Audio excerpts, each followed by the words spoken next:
Tucker Carlson has managed to flip the famous slogan on its head because apparently M&Ms make him melt in his hand. Well, whatever it was. What other beloved characters are they going to sexualize next, Laura? This is our news media today. Sort of like a clothing rack at a store. You pick and choose the one that fits your style and turn your nose up at the rest. And this, to many, is the golden age of journalism. A time when newscasters endeavored to share both sides of a story and keep their bias out of it. Next to each other, these shows could not seem further apart. But if you look close enough, you can see a long and winding thread connecting them throughout history.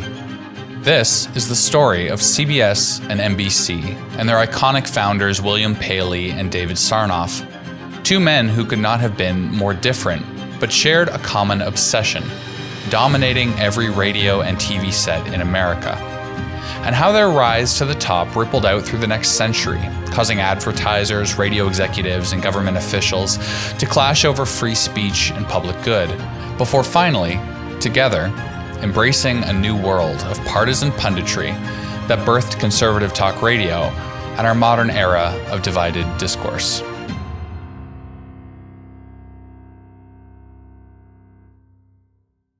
David Sarnoff arrived in New York City from a practically medieval village in Belarus in 1906.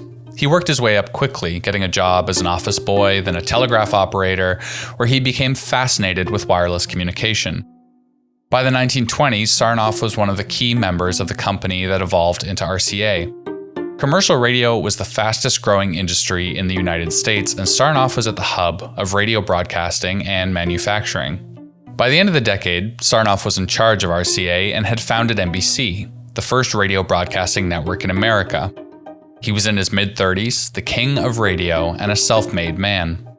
His only real competition was a man who represented everything Sarnoff was not, William Paley. Paley was 10 years younger, the handsome son of a rich Philadelphia cigar maker, and a complete outsider when it came to radio. Paley came to New York City and bought a network that he reorganized into CBS with inherited money. Overtaking NBC became Paley's obsession, but despite his family's wealth, he was outgunned.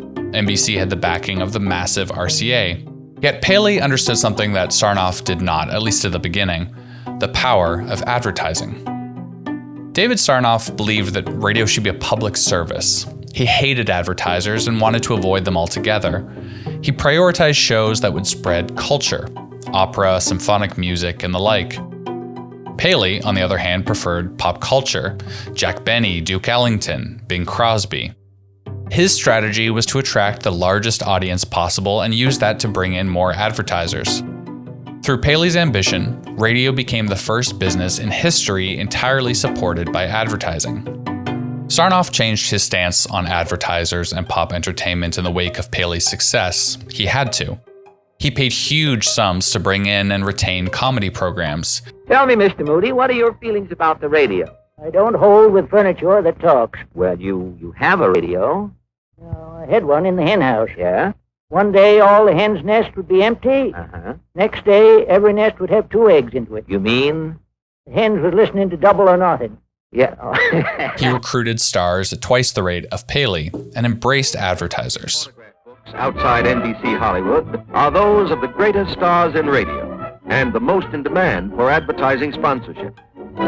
Throughout the 30s, NBC and CBS would pay big money to steal stars from each other, swapping the top spot on the ratings and always vying for the biggest audience. NBC, CBS, and later ABC, a network that split off of NBC, formed the Big Three, completely dominating radio and later television. Something that the US government thought was potentially very dangerous.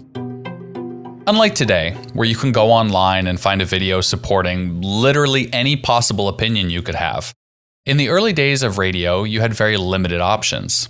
There were only so many radio stations, and they were in extremely high demand. The newly formed FCC recognized that the big broadcasters had a monopoly on the airways, and that they were funded almost entirely by advertisers. Advertisers who could influence their messaging and put forth a particular partisan viewpoint. The FCC passed something called the Mayflower Doctrine, which mandated that broadcasters, quote, provide full and equal opportunity for the presentation to the public, all sides of public issues. The result of this was primarily that broadcasters stopped editorializing and presenting controversial issues altogether. The Mayflower Doctrine was repealed in 1949 and gave way to the Fairness Doctrine, which declared that broadcasters have an obligation to allot a reasonable amount of time to treatment of controversial issues, and that they have an affirmative duty to seek to provide representative expression of all responsible shades of opinion. William Paley hailed the change as a huge step forward for broadcasting. Now, you may notice that the Fairness Doctrine sounds an awful lot like a direct violation of the First Amendment, which prohibits Congress from passing laws abridging the freedom of speech or of the press. But for decades, the Fairness Doctrine held up, all the way up to the Supreme Court. At the time, the courts had a very different idea of free speech than they have today. Radio and television were seen as for the public good, and the courts continually ruled that the obligation of broadcasters to uphold the public good by presenting both sides of an issue was more important than their First Amendment right to free speech. The enforcement of these regulations was inconsistent, to say the least, as each potential violation was judged on a case-by-case basis. As a result, the Fairness Doctrine largely benefited commercial broadcasters, who often faced less regulatory oversight than smaller shows. Despite this, big broadcasters still saw the doctrine as too regulatory and continued to fight against it in the coming decades. By the late 70s, the winds of change were blowing, and the king of deregulation was marching the campaign trail. Ronald Reagan was elected by a landslide in 1980 and started applying his belief that the free market and not government should govern society to just about everything. He appointed Mark Fowler as chairman of the FCC. Fowler was not a fan of the Fairness Doctrine. If that's the case, if people rely more on the electronic press than the printed press, that is another powerful reason, I think, that the government should have no part in what is broadcast, in determining what's edited, what goes on the air, what doesn't go on the air. By Reagan's second term, the FCC was holding hearings on the value of the Fairness Doctrine, and in 1987 they voted 4-0 to repeal it.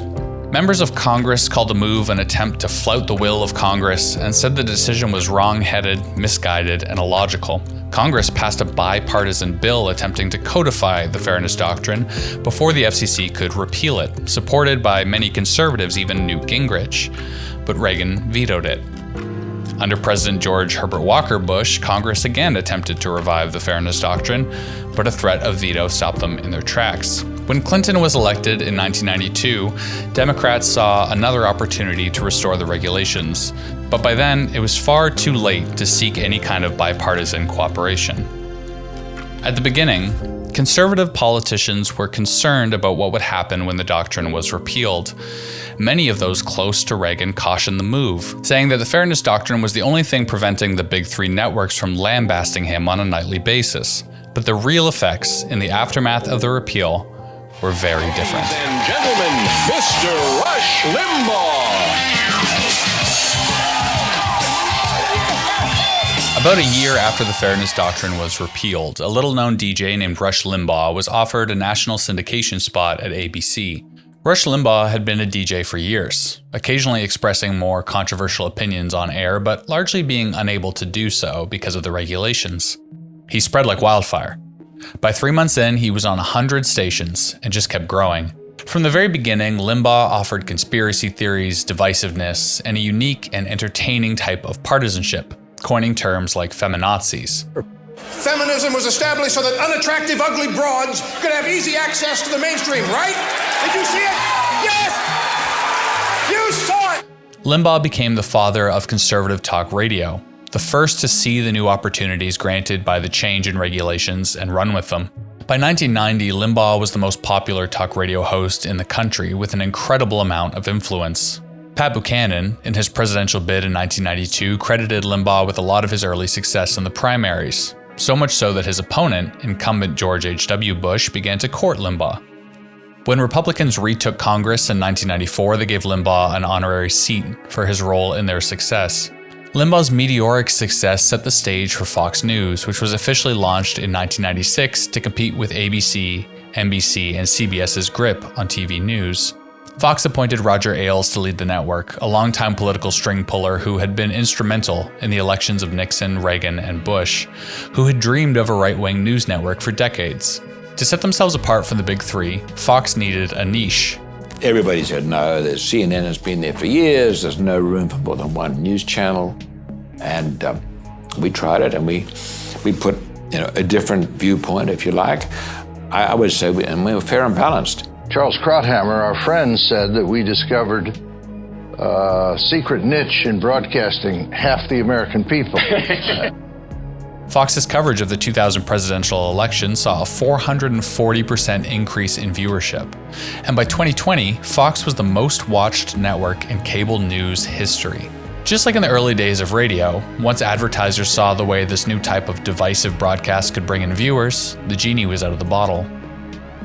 Throughout the years that Fox News was rising to prominence, the media industry as a whole was changing as a result of the Telecommunications Act of 1996. The act was an attempt to deregulate the market, leading to more competition, lower prices, and the growth of new telecommunications companies. When it came to competition, the bill had the opposite effect. The number of major American media companies went from 10 in 1996 when the law was passed to only 6 by 2005. An unintended consequence of this was the loss of local independent news in favor of homogenous broadcasts across the country. Faced with a lack of different options, over time viewers began to lose trust in the big networks and their corporate backers, incentivizing the growth of voices that strongly differed from the mainstream. Today, we see this in stark relief. The rise of personalities like Alex Jones, who has profited immensely off of damaging and untrue conspiracy theories about the Sandy Hook shooting. The way that our social media recommends us content that pushes us further to the fringes. The escalation of partisanship among Fox News and CNN. It's hard not to look at the series of dominoes that led us here and wonder if things could have been different. The Fairness Doctrine was not perfect, not by a long shot, but the question remains, did it protect us from the worst parts of ourselves? In the 1948 hearings on the Mayflower Doctrine, Henry Fleischer, a spokesperson for a federation of labor unions, gave a chilling prediction that resonates today. He testified that weakening the Mayflower Doctrine would permit the country to be deluged constantly with radio editorials expressing essentially a single viewpoint, that of large corporations. What he couldn't have anticipated was the strength of the independent voices, and how together the independents and big corporations would usher in a new era where truth and fiction became one. You guys make it? Arizona, 11 electoral votes? Yes, we can. Okay, if that's the case, then acted illegally in invoking the Emergency Act. This is kind of really offensive on the level that we're disrupting these beloved among progressive homosexuals. I don't want to say should there be a law against this, but where's the decency? They explain, oh yeah, you people and this and that and all the people on that are libs and on that side, and then they go. By the way, all those people in the back are fake news.